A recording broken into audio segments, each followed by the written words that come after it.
मैं समझता हूं कि जिस घर के अंदर बुजुर्गों का सत्कार नहीं होता, बुजुर्गों की सेवा नहीं होती, उस घर के बच्चे जितनी मर्जी कोशिश कर लें, जितना मर्जी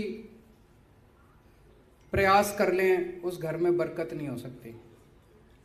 अपने हिंदू धर्म में कहते हैं ना कि 84 लाख योनियों के बाद मनुष्य का जीवन मिलता है।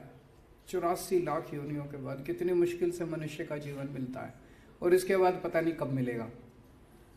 ये जीवन मिला, इसके बाद पता नहीं मनुष्य की योनि कब मिलेगी, और इसको हम रो रो के गंवा देते हैं। क्या फायदा रोने से? तो अपने को खुश रहना है।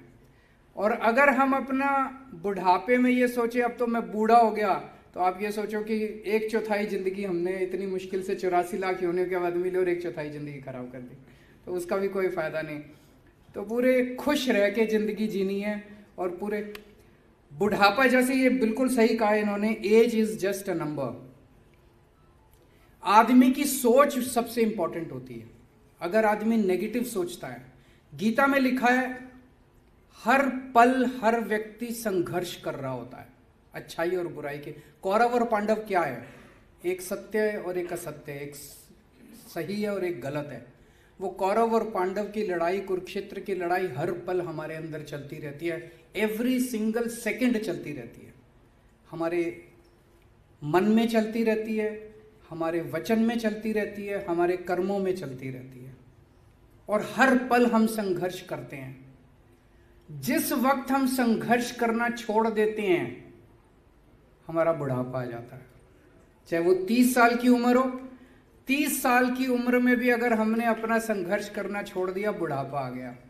और किसी ने 100 साल की उम्र में भी संघर्ष करना नहीं छोड़ा, उसकी खुशी कोई नहीं छीन सकता, उसका बुढ़ापा कभी नहीं आएगा उसका बुढ़ापा। तो संघर्ष का नाम ही जीवन है, खुशी का नाम ही जीवन है।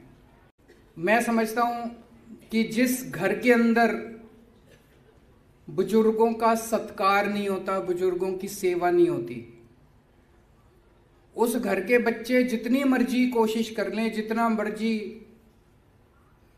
प्रयास कर लें, उस घर में बरकत नहीं हो सकती।